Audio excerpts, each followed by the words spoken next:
If you don't mind, let's dive right in for our audience to have a chat today on the topic of losing your long-term relationship and what that looks like. So please introduce yourself and tell us a little bit about yourself and what that journey looked like for you.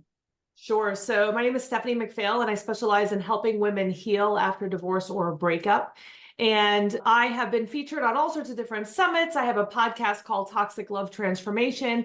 And I have become super passionate about sharing what I've learned because I was stuck in the cycle of choosing partners that were not great for me and then trying everything I possibly could to try and make it work. So once I did the work on myself and I realized there was a whole other world out there, I needed to share that with everybody else because I knew there were too many people who were stuck just like me with embarrassment and shame and loneliness and isolation, thinking there was something wrong with them because they had gotten a divorce and feeling like they were broken. And I needed to let people know that they could create the change they were looking for, no matter how long they'd experienced something negative and no matter what their background knowledge was about it. Resonate with what you're saying so much. For me in my journey, once there was awareness and personal development, it was a whole different story. And God's revealed to me in my journey that I'll be helping women in this topic. And one of my biggest mission is to stop the silent suffering that us women take on, right? We can handle everything. We can have the world on our shoulders. But for me, that was a counterproductive process. So guidance is definitely needed. Really important. And actually really interesting that we chose today to do this recording because today is the 11-year anniversary of me ending up in the hospital emergency room with a sprained ankle. And it was after my divorce. It was about a year and a few months after my divorce. And I thought that when I got a divorce, things would just be okay and I would just never do any of that ever again. And I fell into a major depression, like everything that could go wrong in my life. My grandmother passed away. I got ghosted. I got a blood clot. I had all these other things. And then 11 years ago today, after all those terrible things, I ended up in the emergency room. And I was a teacher at the time. And my school district still had my ex-husband on my emergency list. So when I sprained my ankle, they called him. So in walks in my ex-husband and is sitting there in the emergency room with me. He was like, I don't really want to see him. And the doctor comes in and says, you have a severely sprained ankle. You're going to have to stay off your ankle for a while. And I was like, yeah, of course. I already had to stay off because of a blood clot. I had gotten a DWI. I mean, it was like everything that was going wrong was going wrong.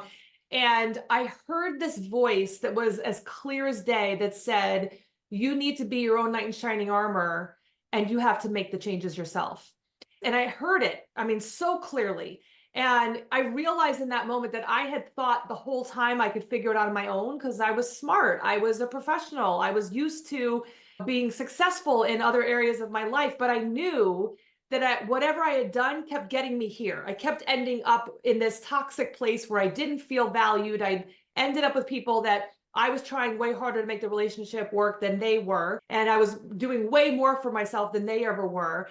And I realized that whatever I was doing wasn't working. And it was today, 11 years ago, that I said, I'm going to do whatever it takes to do something different. So this was the beginning of my journey of really getting the help I needed, creating that support system, and actually really stepping into my real life, like my true calling of who I was. And then I've been helping people ever since. It's been my passion, just like what you said. I think once you've been through the darkness and you've been in your deepest, darkest hole, and you finally see the light, it's hard not to want to share that with other people because we understand how bad it can be when we feel trapped. Right. Yes. And I definitely relate. I was a professional woman in a field of structural engineering, and I thought that was going to be my route to success and comfortability and that safety bubble. But after my long-term relationship ended, it was a 18-year relationship, 16-year marriage. And we met at 17, high school sweethearts. So I've had since 17, when my relationship ended, I was 35. So that's 18 years. That's half a life to process and go That was your through, whole right? adulthood. Yeah. Yes. So for me, it was a lot of looking back. And when you meet so young and there's not much awareness about how the brain functions or human reactions, we weren't born with the manual to this machine, right? It's very overrated. Well, we also didn't know who we were. When you don't know really who you are, how are you going to find someone that's going to be a good fit for you? Because we don't know who we are and we don't know what we need in a partner. Because there is certain Yes. needs. Like if I'm a strong, independent woman, I need someone who can work well with that personality type. Someone who's not going to Yes. put me down and make me feel bad for that personality type. Some people do really well with that. Some people, especially like the narcissists and sociopaths, all they want to do is bring those people down because it makes them feel bad about themselves. So I totally agree. And I didn't have the same relationship for that long, but I went right from a long-term relationship to a very short period of time thinking I had not figured it out because I didn't really think I had, but like, oh, I'm just not going to do that again. And I'm getting older. I want to settle down and have kids.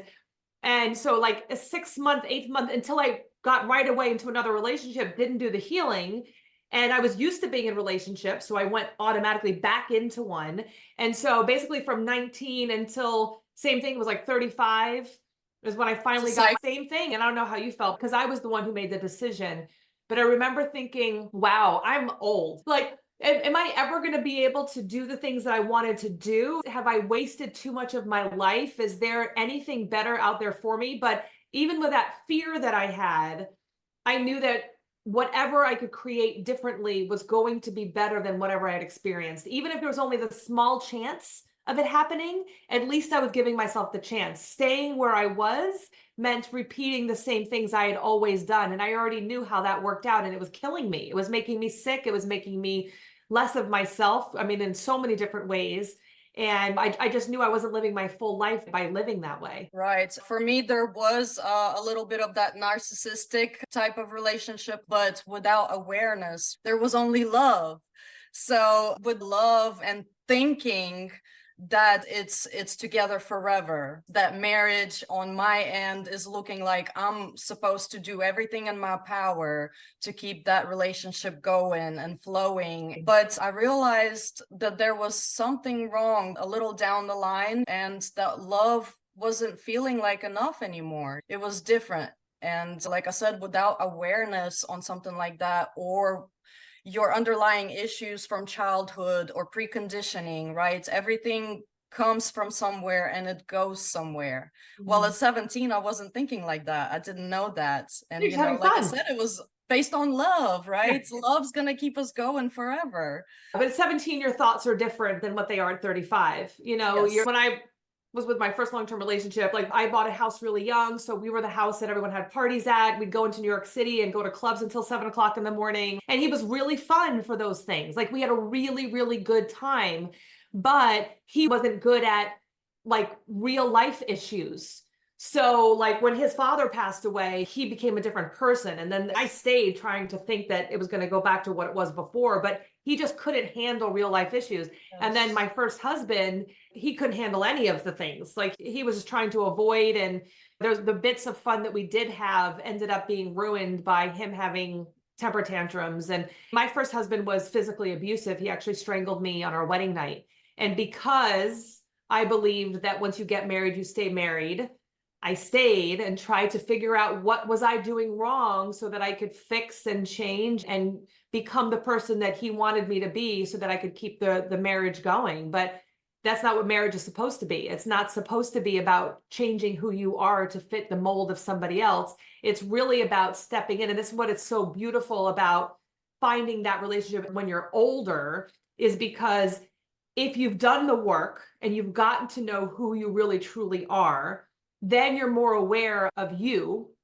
You're already created a life where you're happy and excited about your own life, so that when you're looking for someone, it's not from a place of neediness. It's from a place of, hey, I already live an amazing life. This person better be adding or they're out because I don't have And time for this crap.